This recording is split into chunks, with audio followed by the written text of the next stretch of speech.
Galaxian was Namco's response to the success of Space Invaders. Released a year later, it took the basic concept of shooting rows of aliens from the bottom of the screen and improved it in every way. It was one of the earliest games to feature colored graphics rather than using an overlay to simulate color on a black and white screen.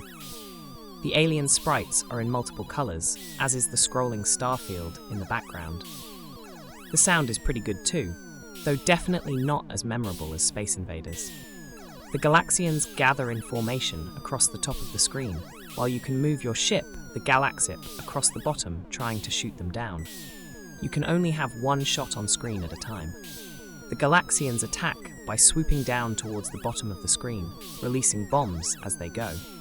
If you can't shoot them, they drop in from the top and rejoin their place in the formation. There are 4 types of Galaxian. The numerous blue ones make up the bulk of the formation and are pretty predictable when they dive bomb your ship. The purple ones are a bit more mobile in their attack, making them less easy to hit. Individually, the red Galaxians are pretty similar to the purple ones. The final type is the flagship. When these dive, they are escorted by 1 or 2 red Galaxians and reward the player with extra points if shot down while attacking. If a flagship is the last Galaxian standing, it will flee and join the formation on the next stage. You earn an extra Galaxip at 4,000 points. I found Galaxian a lot more enjoyable than Space Invaders. The colourful graphics are much better. The sound is debatable, but I prefer the iconic Invaders sound effects. The gameplay is more exciting, with the enemies swooping to attack rather than sticking to formation.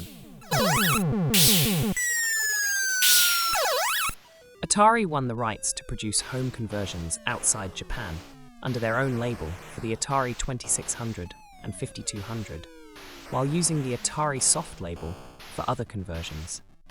Their first Galaxian release was for the Atari 5200 console, coming out in 1982, 3 years after the arcade game. It is somewhat stretched due to the different screen orientation, but is not too bad to play. The sound is okay, but nothing like the arcade version, and the aliens all have the same graphics, albeit with different colors. Obviously not arcade quality, but not a bad effort.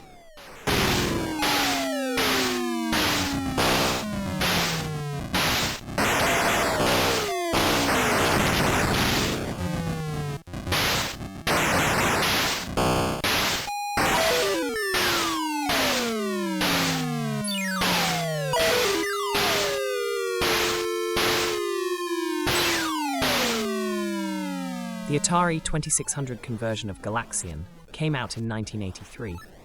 I would describe the play area as compact.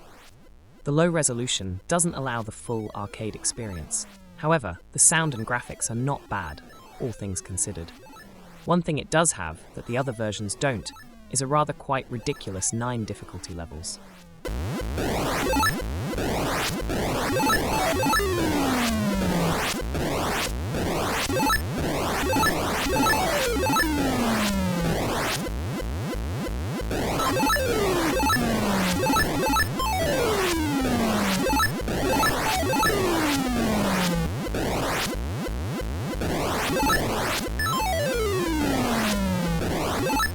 The remaining versions I am showing all came out in 1984.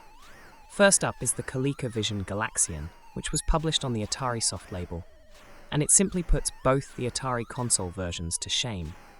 Graphics are very close to the original, and it sounds much more like the arcade game. It's not all roses, however.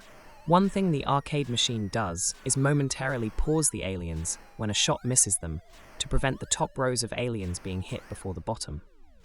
That does not happen here. Additionally, it is quite a difficult game, even on the easiest of the 3 levels. The Galaxians move more aggressively and unpredictably across the screen. Still, it is a very good conversion.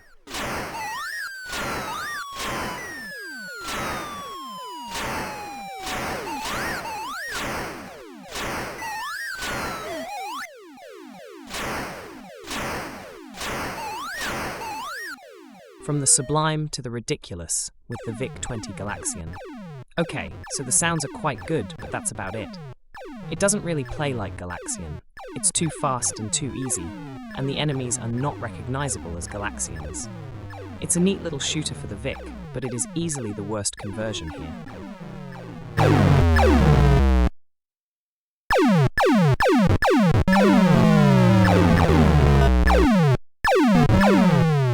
The MSX version was released under Namco's Namco label in Japan and by Bug Byte in the UK. The sound is good, and the graphics are smooth, even though the sprites are only one colour. This is another game I found on the difficult side. The enemy's missiles feel like they come in at a sharper angle than the other versions, making some deaths unavoidable, however skilled you are. I found I was playing the MSX Galaxians slightly differently than I normally do.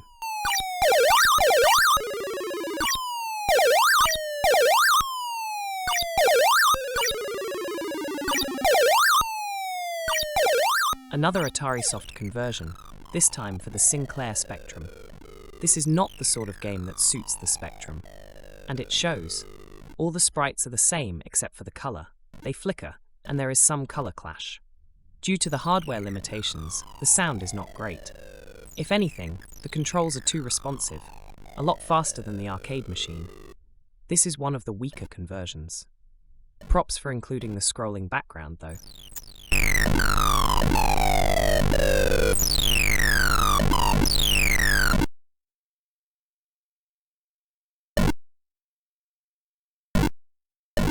The Commodore 64 version is not great either. Again, released by Atari Soft, and again in 1984. The game is slow to begin with, and gets even slower when the screen gets busy. The Galaxian sprites are okay, but there seems to be some kind of colour clash when they move over each other. Sound is a weird warbling noise, and misses out the distinctive dive-bombing sound. Additionally, the starfield in the background is absent. Both the Commodore 64 and Spectrum ports are disappointingly weak, and I know both machines can do better.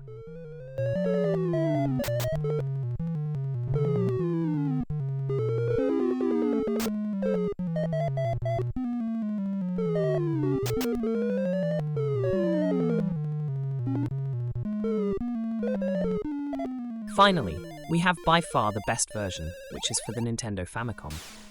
Like the MSX port, it was released in 1984 on Namco's Namco label and exclusively in Japan. It looks, sounds, and plays very much like the arcade game. It even has the formation momentarily pause when a shot goes through their ranks, which is missing from most of the other conversions. Despite the screen orientation, it is almost arcade perfect. If I could find one fault, it would be that the color palette is off. But that is being really nitpicky.